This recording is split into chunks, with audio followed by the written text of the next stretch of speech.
अब प्रोग्राम बिल्कुल इख्तिताम को पहुंच गया है। इस बज़्म की आखिरी और सबसे ख़ास कड़ी बहुत जल्द मैं उनको आपके सामने पेश करूंगा, लेकिन आपसे गुजारिश करूंगा कि खूब दिल जमाई के साथ आप हजरात सुने और उन्हें खूब दादो तहसीन से नवाजें। लेकिन उससे पहले मैं उनके बारे में कुछ बताना चाहूँगा कि इस बज़्म के जो सदर महफिल हैं मोहतरम असलम एडवोकेट साहब, तकरीबन 2015 में मैं बज़्म तामीर उर्दू में गया तकरीबन। उस वक्त सरदार साहब थे। सरदार थे तो हिम्मत नहीं थी बोलने की, बहुत करीब नहीं हो पाया उनसे मैं। लेकिन जब आप हमारी बज़्म के सदर हुए तो आपकी शफ़क़तें इतनी मुझे हासिल हुई, इतनी मिली कि एक बिल्कुल एक बेटे की तरह आप मेरे साथ पेश आते हैं और बहुत कुछ आपने मुझे सिखाया, बताया। आपके साथ रह करके मैंने बहुत कुछ सीखा और सबसे बड़ी जो चीज़ मैंने सीखी है वो हौसला। एक मरतबा मैं कचहरी गया हुआ था किसी काम से, तो सर ने कहा कि चलो ज़रा स्टॉक रूम में चलते हैं, वहाँ कुछ काम है। फिर उसके बाद मैं चलिए। स्टॉक रूम जाने के लिए तकरीबन 27 या 28 सीढ़ियों का सफ़र तय करना पड़ता है, तब वहाँ आप जाएंगे, फिर वहाँ से आप उतनी सीढ़ियों को तय करते हुए आएंगे। सर के साथ साथ मैं जा रहा था, सर आगे थे, मैं पीछे था, तो मैं बार बार ये देख रहा था कि सर के अंदर इतनी ताकत आई कहाँ से। मैं चढ़ते चढ़ते जब उसके दरवाजे तक पहुंचा हूं तो वाकई मेरा दम फूलने लगा था। मैं देखने में नौजवान हूं लेकिन मुझे लग रहा है कि मैं बूढ़ा हो गया हूं। लेकिन जब से मैंने सर को देखा है तो सर ने यह बताया कि कभी कभी एक दिन में 3-3, 4-4 मरतबा हम लोग को स्टॉक रूम में जाना होता है। कितने हौसले की बात है ये। और एक और बात बता दूं, लॉकडाउन में हम लोगों ने सिर्फ शिकवा किया लॉकडाउन का, लेकिन काम करने वालों ने काम किया है। मैंने मोहतरम को देखा है काम करते हुए कि 1 साल मुद्दत में, बल्कि उससे कम मुद्दत में आपने एक किताब परछाइयाँ के नाम से अपनी सवानें लिखी है आपने।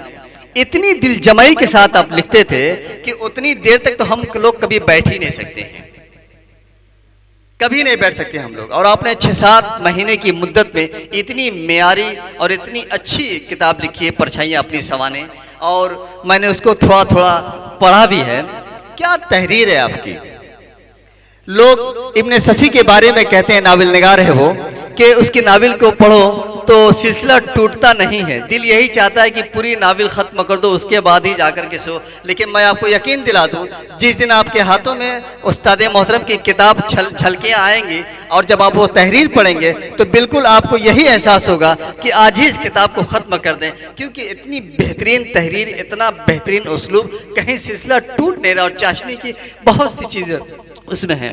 मैं बहुत ही अदब के साथ उस्ताद मोहतरम को इस शेर से याद करना चाहूँगा कि हमसे जीने के आदाब सीखो, हमसे जीने के आदाब सीखो, हम बुजुर्गों में बैठे बहुत हैं। और आइए बज़्म सुखन में सुन के असलम की गज़ल, आइए बज़्म सुखन में सुन के असलम की गज़ल, तोहफ़े शीरीनिए उर्दू ज़बान ले जाइए, तोहफ़े शीरीनिए उर्दू ज़बान ले जाइए। और ज़माना ज़ोहरो मरीख तक गया लेकिन, ज़माना ज़ोहरो मरीख तक गया लेकिन, ज़मीं पे रह गए हम फ़न्ने शायरी लेकर। मोहतरम असलम एडवोकेट साहब।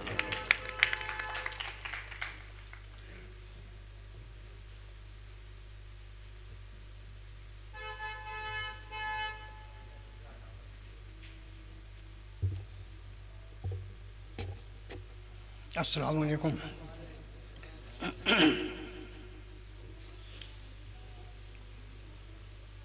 सुना रहे हैं मुझे चंद खाक के ज़र्रे, सुना रहे हैं मुझे चंद खाक के ज़र्रे, कहानियाँ मेरे भूले हुए ज़माने की। मोहतरम डॉक्टर वसीमुद्दीन जमाली साहब मेहमान खुसूसी, प्रोफेसर अनवर ज़हीर साहब मेहमान एजाज़ी, डॉक्टर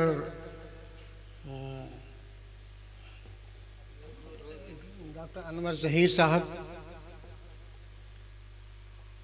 मुश्ताक जावेद कार साहब मौजूद नहीं हैं जो मुश्ताक कार साहब के जानशीन हैं। बहरहाल मुअज़्ज़ज़ सामीन,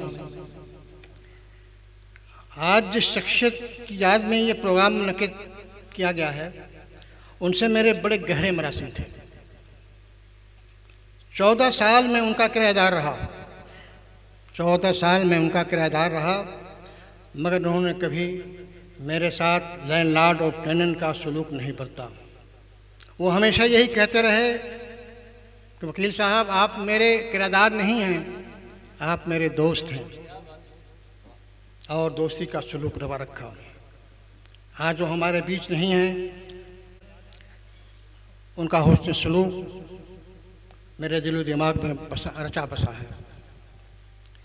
यही वो हवेली है, यही वो हवेली है जहाँ वो इंतकाल से चंद माह पहले क़याम पजीर थे और मैं उनसे मिलने आया करता था। गुफ्तगू के दौरान वो अशार सुनाया करते थे।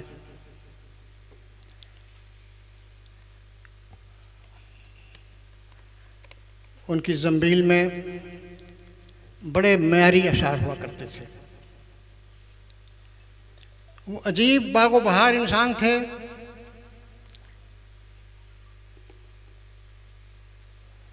नहायत खुश गुफ्तार थे, अदब का नफीस ज़ौक़ रखते थे, रवादारी, खुलूस, मोहब्बत और हमदर्दी की वो जीती जागती तस्वीर थे।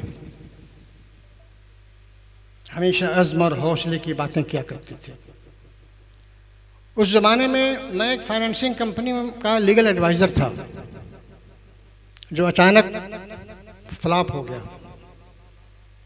और मैं माली बहरान का शिकार हो गया। मैंने मुश्ताक कार साहब से कहा कि मोहतरम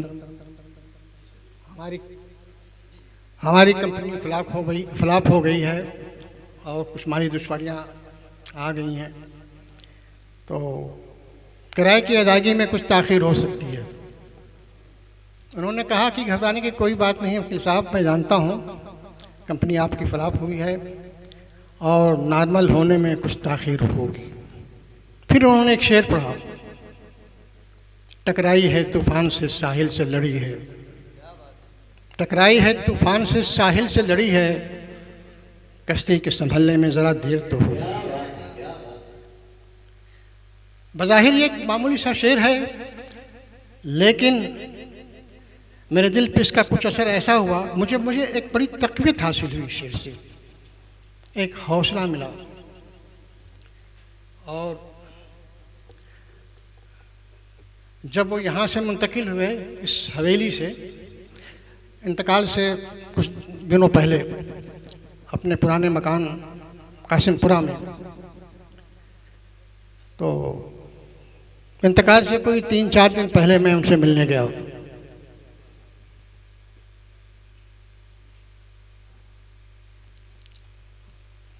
उन्होंने मुझे गौर से देखा, चंद लम्हे खामोश रहे और फिर उन्होंने मुझसे मुखातिब होकर उन्होंने एक शेर पढ़ा, ऐसा शेर जो उनके एहसासात और जज्बात की तर्जुमानी कर रहा था।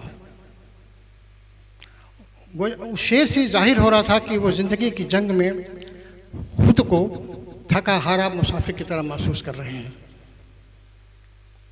वो शेर ये था, हर थका हारा मुसाफिर रेत की दीवार है, हर थका हारा मुसाफिर रेत की दीवार है, ए हवाए कूच ए जाना ज़रा आहिस्ता चल, रेत की दीवार है, ए हवाए कूच ए जाना ज़रा आहिस्ता चल। उनके थरथराते हुए होठों से निकला हुआ ये शेर मेरे दिल पर ऐसा नक्श हो गया कि मैं उसे भूलता नहीं और शायद कभी नहीं भूल पाऊँगा, क्योंकि इस शेर से उनकी याद वापसता है।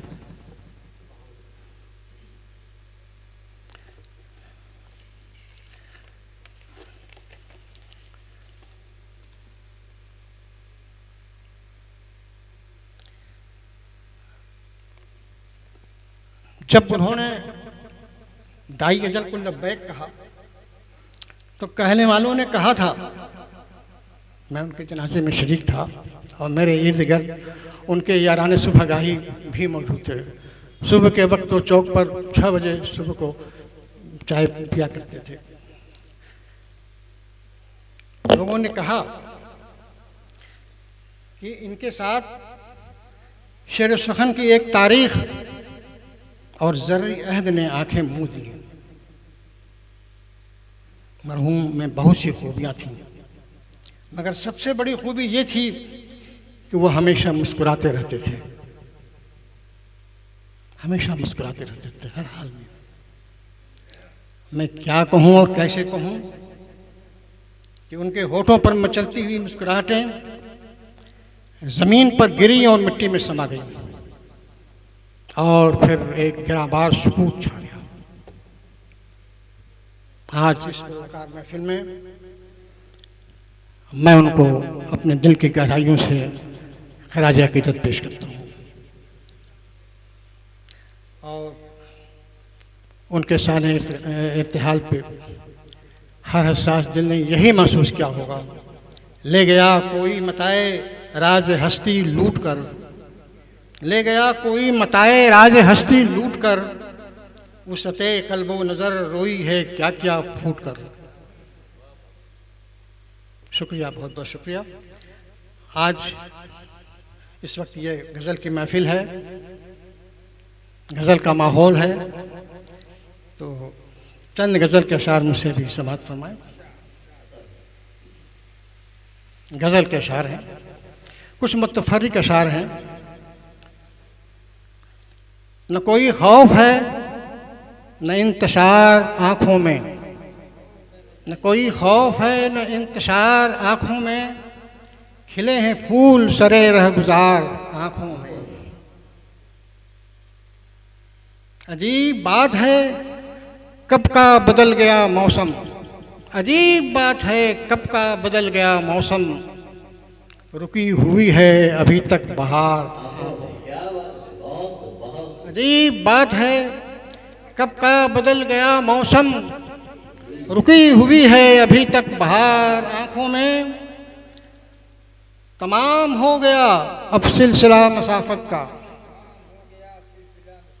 थकन का रह गया लेकिन गुबार आँखों में। फसील छाँव की पामाल हो गई लेकिन, फसील छाँव की पामाल हो गई लेकिन, पड़ा है धूप का अब भी हिसार आँखों में। सुना रहा था कोई मीर की गज़ल असलम, सुना रहा था कोई मीर की गज़ल असलम, उभर के आ गई तस्वीर यार। सुना रहा था कोई मीर की गज़ल असलम, उभर के आ गई तस्वीर यार। एक मतला और दो तीन अशार। आशिकी जब मेरी वहशत को हवा देती है, आशिकी जब मेरी वहशत को हवा देती है, लज्जते ज़ख्म जिगर और बढ़ा देती है। आशिकी जब मेरी वहशत को हवा देती है, लज्जते ज़ख्म जिगर और बढ़ा देती है। थक के सो जाता हूँ जब धूप की चादर ओढ़े, थक के सो जाता हूँ जब धूप की चादर ओढ़े, चांदनी रात मुझे आके जगा देती है, चांदनी रात मुझे आके जगा देती है। और इससे बढ़कर कोई तौहीन वफा क्या होगी, इससे बढ़कर कोई तौहीन वफा क्या होगी। ये सियासत हमें गद्दार बना देती है, इससे बढ़कर कोई तौहीन वफा क्या होगी। ये सियासत हमें गद्दार बना देती है। और बैठ कर सोचता रहता हूँ मैं पहरों पहरों, बैठ कर सोचता रहता हूँ मैं पहरों पहरों, आग ही इतने सवालात उठा देती है। फरहत एहसास शायरी की दुनिया में एक बहुत मोतबर नाम है, पाकिस्तानी शायर हैं। इनके मजमूआ कलाम का नाम शाम के बाद है और उनकी गज़ल बहुत मशहूर हुई। उन्हीं का एक मिसरा, कितने चुपचाप से लगते हैं शजर शाम के बाद, ये बज़्म तामीर उर्दू का एक मिसरा तरह था जिस पर तब आजमाई की गई। और अभी चंद मिनट पहले फैज़ान असद साहब ने ये गज़ल, तरह ही गज़ल उन्होंने पेश की थी। इत्तेफाक की बात है कि उस गज़ल के चंद अशआर मैं भी लेकर आ गया हूँ और ये मेरी मजबूरी है, आप समाअत फरमाएं। रोज़ बढ़ाता है मेरा दर्द जिगर शाम के बाद, रोज़ बढ़ता है मेरा दर्द जिगर शाम के बाद, ज़िंदगी खौफ में होती है बसर शाम के बाद। दिन में रहता है ये सूरज की निगहबानी में, दिन में रहता है ये सूरज की निगहबानी में, चाँद आता है मेरी छत पे नज़र शाम के बाद, छत पे चाँद आता है मेरी छत पे नज़र शाम के बाद। कोई शाखों की लचक है न परिंदों का हुजूम, कोई शाखों में लचक है न परिंदों का हुजूम, कितने चुपचाप नज़र, कितने चुपचाप से लगते हैं शजर शाम के बाद, कितने चुपचाप से लगते हैं शजर शाम के बाद। आग नफ़रत की सियासत ने लगाई ऐसी, आग नफ़रत की सियासत ने लगाई ऐसी, रोज़ होता है कहीं रक़्स शरर शाम के बाद, रोज़ होता है कहीं रक़्स शरर शाम के बाद। ज़ख्म कितने हैं, ज़ख्म कितने हैं रगो पै में दिखाऊं तुझको, ज़ख्म कितने हैं रगो पै में दिखाऊं तुझको, मेरी आंखों में कभी आके उतर शाम के बाद, मेरी आंखों में कभी आके उतर शाम के बाद। और दिन में दुख दर्द का एहसास कहाँ होता है, दिन में दुख दर्द का एहसास कहाँ होता है, आग सीने में दहकती है मगर शाम के बाद, आग सीने में दहकती है मगर शाम के बाद। और मक्ते का शेर है, शेर कहता हूँ मैं असलम शबे तन्हाई में, शेर कहता हूँ मैं असलम शबे तन्हाई में, रंग लाता है मेरा ज़ौक़े हुनर शाम के बाद, रंग लाता है मेरा ज़ौक़े हुनर शाम के बाद। शुक्रिया बहुत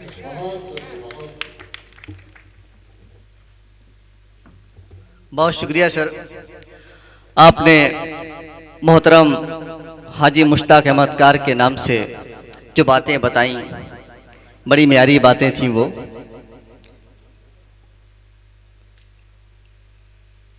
अब यहाँ से बज़्म इख्तिताम को पहुँच गया है, लेकिन उससे पहले मैं बता दूं कि गज़ल की एक शाम हाजी मुश्ताक अहमद कार के नाम से कराया गया है। इस प्रोग्राम की सरपरस्ती फरमा रहे हैं जनाब जावेद अहमद कार साहब और इस प्रोग्राम के कन्वीनर हैं कलीम जाजिल साहब। और इस प्रोग्राम के लिए बहुत ज़्यादा मेहनत करने वालों में जिन्होंने इस प्रोग्राम को रचाया बसाया, जिनके ज़ेर इंतज़ाम ये प्रोग्राम हुआ, शादाब अनवर गल्ला और कामरान कार, और उनके मुआवनीन मोहम्मद दानिश, फिरोज सेठ, मोहम्मद ऐमन, मोहम्मद जैद, फरहान ज़फ़र, अरसलान कार और अपने बड़े भाई प्रशांत उपाध्याय। मैं इन सभी हजरात के साथ साथ ख़ास तौर पे शोराए किराम और मेहमानान का शुक्रिया अदा करता हूँ और इस प्रोग्राम का सत्र बज़्म की इजाज़त से इख्तिताम का ऐलान करता हूँ। अस्सलामु अलैकुम व रहमतुल्लाह।